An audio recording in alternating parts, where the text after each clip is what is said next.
Leo, Sun, Moon, Rising, and Venus. Para po sa iyo ang reading na to. Keep in mind na ito ay general reading lamang. So, hindi po lahat ay makaka-resonate. So, pakilawakan ang isipan. At kung hindi pa po kayo nakasubscribe dito sa ating channel, please subscribe na po kayo and pahit na din ang bell button para lagi po kayong updated every time na meron tayong uploads. At kung nais mo namang mag-avail ng ating private readings, ng ating rituals, ng ating Tiars products. Meron tayong Tiars EEA necklace at meron tayo ditong Tiars bracelet. So, yung atin pong Tiars Afero Manifesto ay sold out na. So, pa-wait na lang po doon sa mga nag-avail kung kailan ko siya ipapaship. Yan, kasi nire-reactivate ko po ulit siya para sa mga nag-avail. Tingnan natin kung kamusta yung, so mag-direct message na lang po pala kayo doon sa ating Facebook page kung interesado po kayo. So, yung link nandiyan sa description box. So, pag di ko nakalimutan, ilalagay ko sa comment section. Ipipin ko po dyan para doon kayo direct mag-message sa link na i-click po niyo sa page yun kayo madadirect. Nourish your soul. We have be open to love. Ito yung malakas na energy ngayong araw. Release judgment. Ayan po. So, how can you nourish your soul ba? So, nakikita nyo ba dito? Diba? Nagpapaaraw siya. So, yun. Pwede nyo yung gawin. Magbilad kayo sa araw. Pero alam naman natin, diba? Parang after 8 a.m., diba? Wag na. Pero, ayun. 6 to, sabihin natin, 6 to 7. Gawin nyo po yan. At saka pwede rin kayong mag-meditate. Tumambay kayo sa mapunong lugar. Ganun po yung gawin ninyo. At syempre, gumawa kayo ng mga bagay din na makakapagpasaya talaga sa inyo. Tignan natin.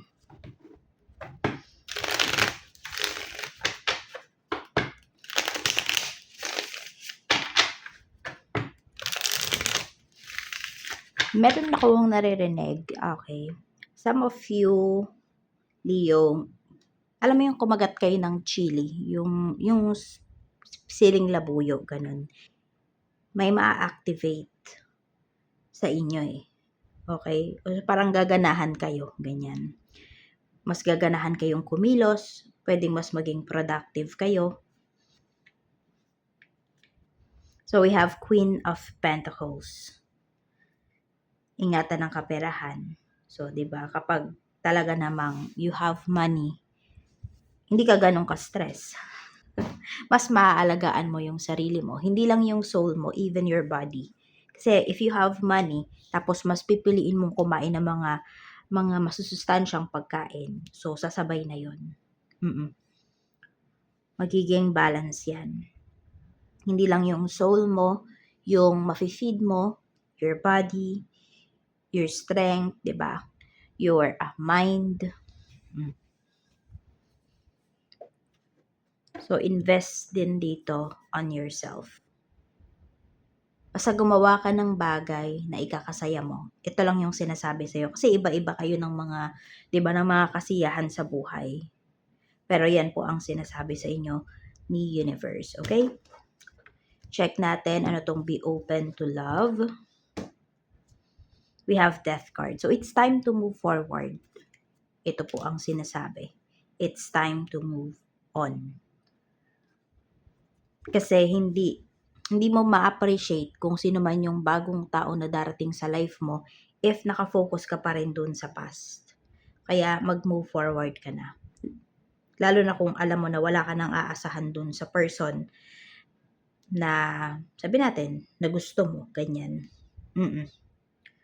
Whether crush mo to, nagkaroon kayo ng connection before, pero meron na yung karelasyon, yung tao na yon. So, yung nasasabi mo talaga sa sarili mo na wala ng pag-asa, then move forward. 'Di ba? Para ayan, ma-appreciate mo yung mga bagay sa paligid mo, yung mga tao na present pa sa life mo, yung mga tao na papasok or gustong pumasok sa life mo.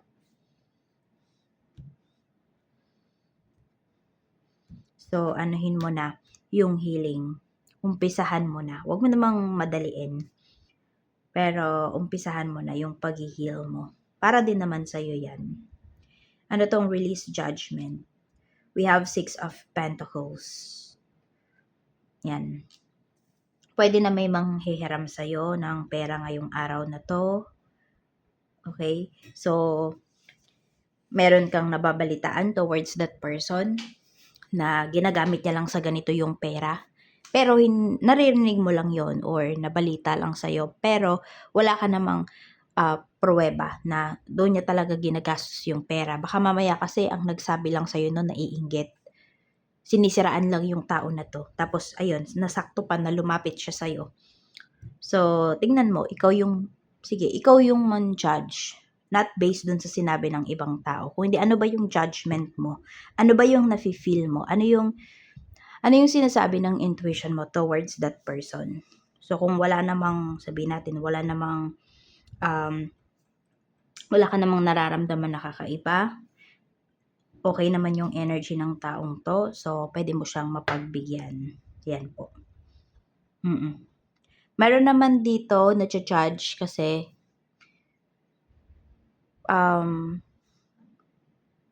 may nagsasabi kasi dito na kuripot kayo, ganyan.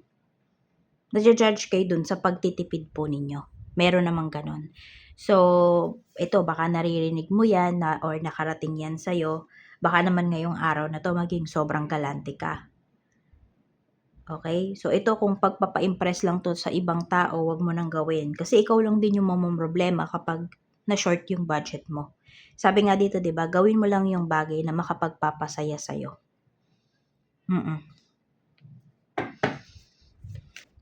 Kamusta yung emotion mo ngayong araw? We have Knight of Pentacles. Hindi mapakali, some of you may anxiety. Yan yung nararamdaman po ninyo. Kaya nga okay din talaga na kayo po ay mag-spend ng time sa nature. Yan, magpa-araw. Tapos, yan nga, mag-grounding kayo.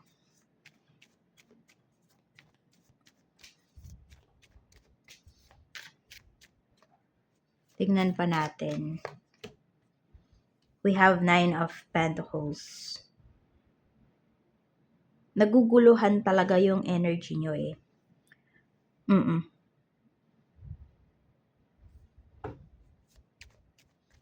Yung akala mo sigurado ka na, tapos kapag nandiyan na, parang nagdadalawang isip ka.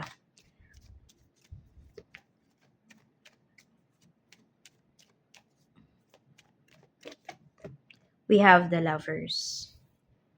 Some of you naman, yan, may in love din dito ngayon. We have the Lovers. We have Queen of Swords. Okay. Kaya naguguluhan kayo. May binibigay na negative energy or feeling off yung tao na ka-deal po ninyo. So, pagdating naman dyan, Leo, mag-investigate ka. Yun yung gawin mo. Kailangan mo ding maging straightforward ngayon. Nag-overthink yung iba po sa inyo. So, kaya din talaga naguguluhan kayo. Alam mo yung parang nadi-discourage ka pagdating sa mga bagay na gagawin mo. Kasi hindi buo yung kaisipan mo towards dun sa isang bagay. Kasi nag-overthink ka.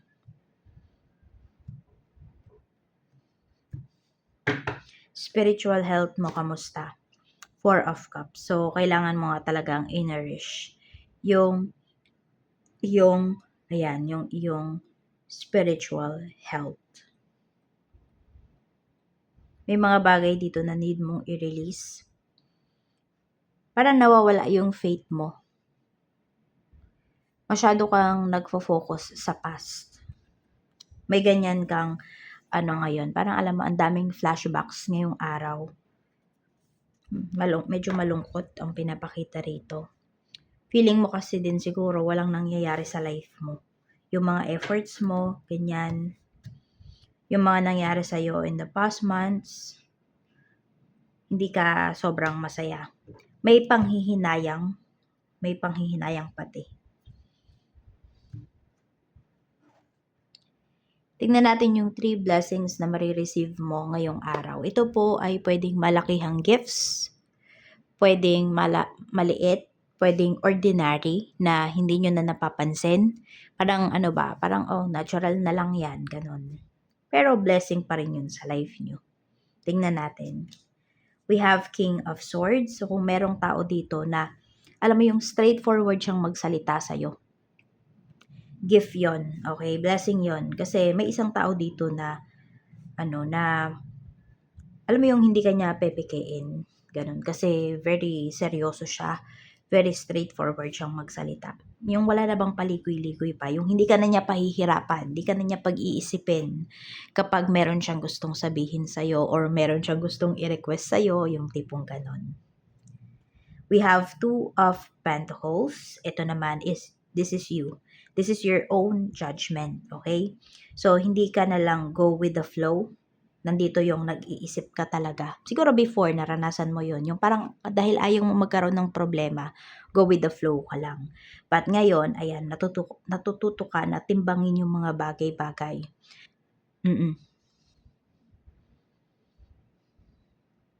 Na syempre, yung makakabuti to sa'yo or makakabuti sa sitwasyon na kinalalagyan mo. Tapos, nandito din, pwedeng pagtitipid din ito. So, kung saan kayo makakatipid ngayong araw, pwedeng yun yung mas pipiliin po ninyo. Kasi, pwedeng meron na kayong mga pina-prioritize talaga.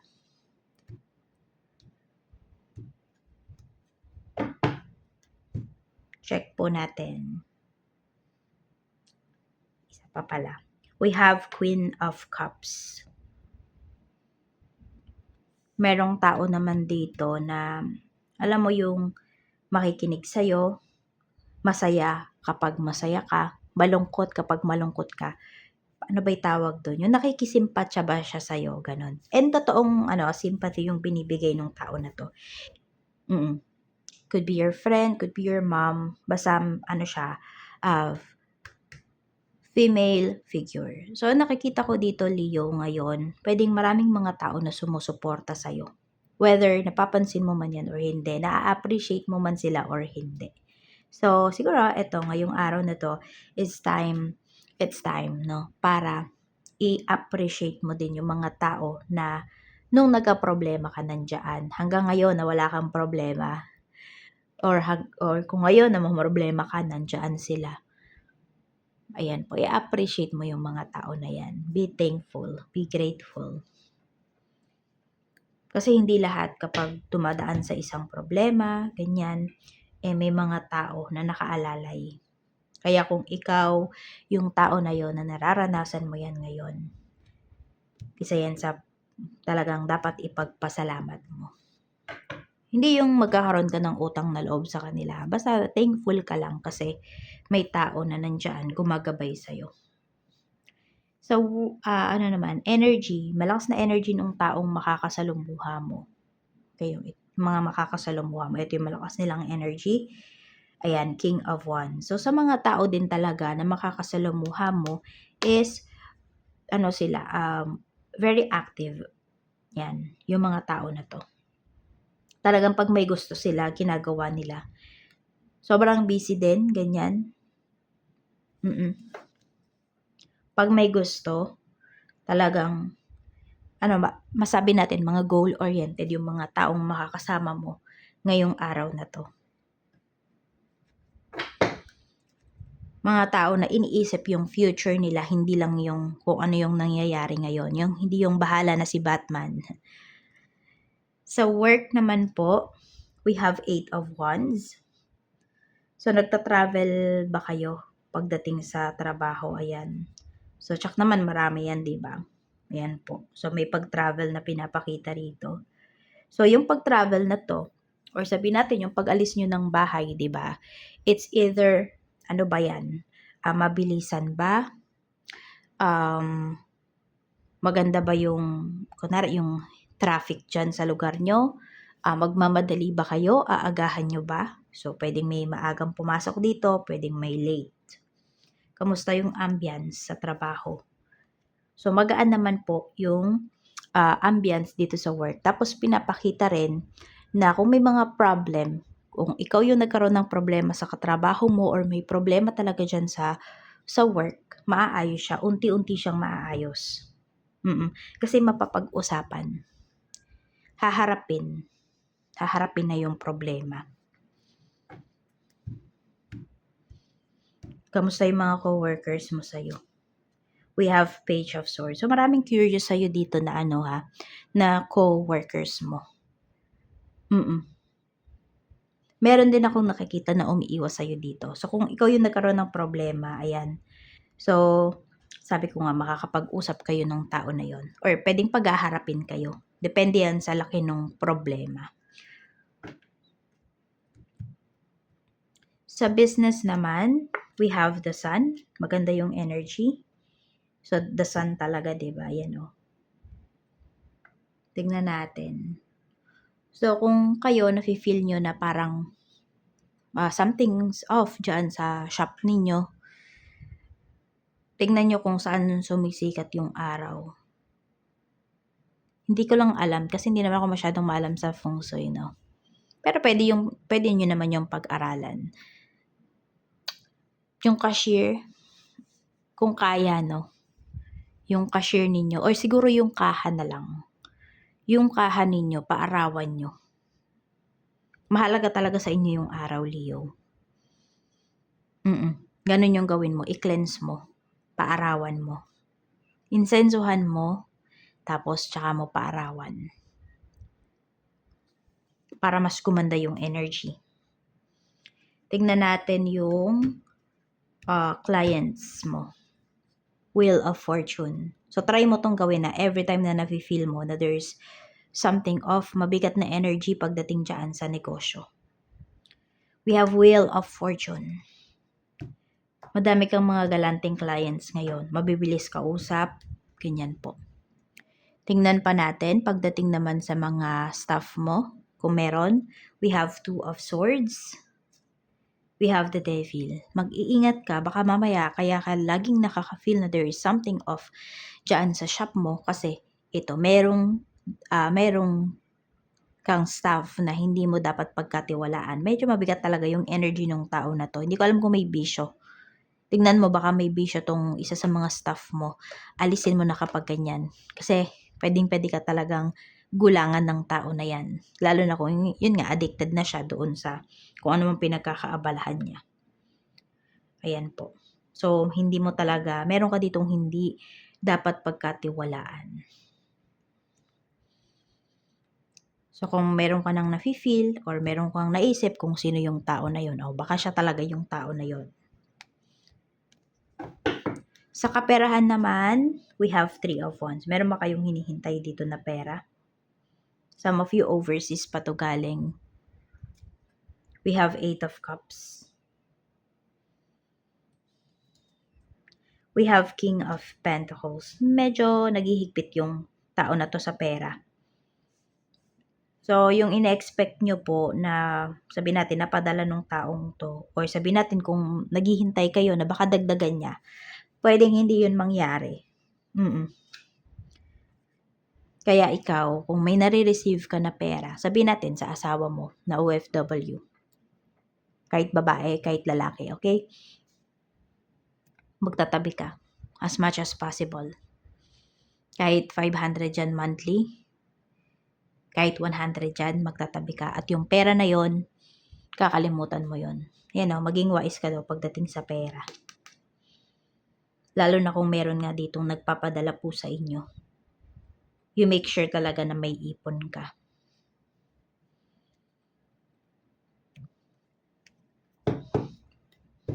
Maganda naman yung kaperahan eh. Kaya lang kasi pwedeng hindi talaga siya nilulubos-lubos sa inyo. May ganyang energy. Sa love life naman, kamusta? We have Knight of Wands. So, some of you or madami sa inyo, Leo, pwedeng bagong person ito. naka-deal po ninyo, no? Meron nga dito mas bata. It's either mas bata ka or mas bata yung person mo. We have 8 of Pentacles. Yan. So, some of you, hindi naman pala bagong tao to. Pero, yun lang, no? Mas, mas naghahanap kasi ng atensyon yung person mo. Or pwedeng ikaw yung mas naghahanap ng atensyon, ng oras niya. Sobrang busy kasi. Yun yung nagiging problema. Ayan. Nawawalan ng time sa family. Nawawalan siya ng time sa'yo.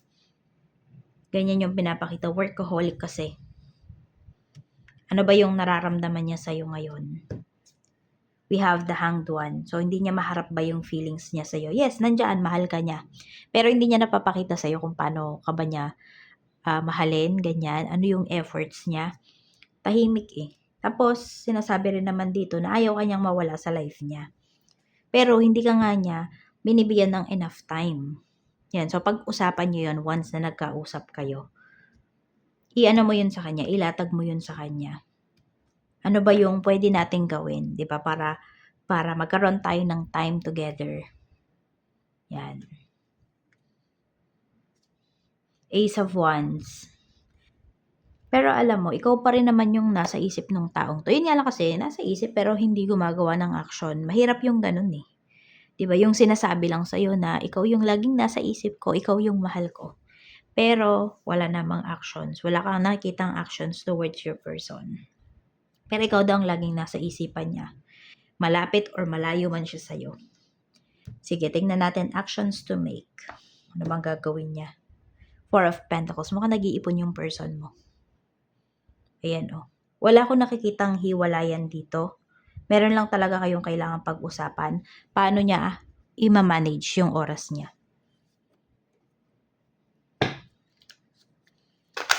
Tignan natin ano pa yung mensahe. Leo. We have trust. Trust your feelings and dreams to guide your career path. So katulad nga kanina, 'di ba? Meron nga talagang tao dito sa trabaho, sa negosyo na hindi ninyo pwedeng pagkatiwalaan. Pag dito naman sa love life ninyo, you need to trust your person kasi mahalaga 'yan sa relasyon, 'di ba? Kaya kung may mga naiisip kayong negativities, wag mo directly sabihin sa person mo yung negative na naiisip mo na yon. Oo. Parang medyo iibahin mo yung yung pananalita. Kasi 'di ba kung siya ay nagtatrabaho, kung yung person mo nasa malayo, tapos sasabihan mo siya ng negativities na ganyan, medyo mabigat sa dibdib, 'di ba? Oo. I mean, mamomroblema pa siya, yung tipong ganun. Though may problema naman talaga. Alam mo yun, aanuhin mo, iibahin mo lang yung way ng pagsasabi mo. Iibahin, parang ganito sa card. Sabihin natin, ito parehas lang kunwari yung meaning nito. Pero ito 'di ba, pag nakita mo to negative. Pero ito pag nakita mo positive. Parang ganon. Iisa lang yung meaning nila, pero once na sinabi mo, 'di ba, yung isa na to, mas iba yung magiging dating sa person mo, yung tipong ganon yung gawin mo. Hindi yung pagbibintangan mo siya. Yung ganon. Basta wag mo siyang i-stressin as much as possible. 'Di ba? Kung stress ka, dapat ba stress din yung person mo? Yung tipong ganun. Pag galit ka, pag galit yung person mo, dapat ba mas galit ka? Yung ganyan. So, ayusin nyo yung mga ganyang bagay. So, ayan po. Trust your feelings. Trust your intuition. Trust your judgment. So, ayan lang po yung mensahe para sa iyo ngayong araw, Leo. Maraming salamat. See you again on my next video.